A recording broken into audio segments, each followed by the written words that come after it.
With respect to NAFTA, you and the foreign minister have repeatedly said that you will not negotiate in public.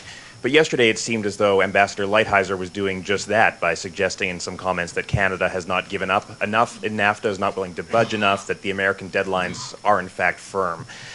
Do you find those comments harmful to the process, and are you worried that perhaps the Americans have a different outlook on where talks are at than you and Minister Freeland do?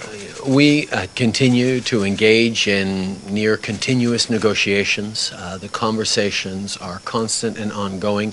We are very much looking in a positive, constructive way to getting to a renewed NAFTA that will be a trilateral agreement between Canada, Mexico, and the United States.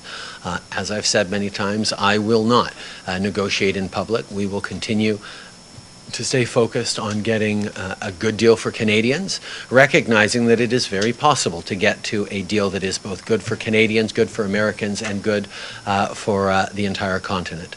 We will stay focused on that. We will keep working as long as it takes to get to the right deal for Canada. Just returning to Ambassador Lighthizer's comments yesterday, he said that the steel and aluminum tariffs will be dealt with separately from NAFTA. Do you think it's possible to reach a NAFTA deal without addressing those issues? And does Canada need to see some kind of ironclad commitment that Canadian auto exports to the United States won't be subject to tariffs or quotas? Thank you.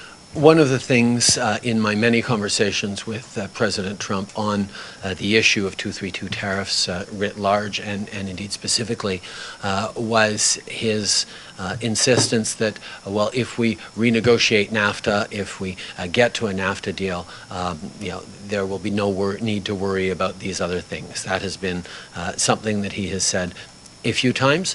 We are continuing to work on getting to a right deal for Canada, right deal for Canadians, and that involves obviously feeling confident about the path forward as we move forward, if we do, on a NAFTA 2.0, and the freer and lack of punitive tariffs that we consider are unjust.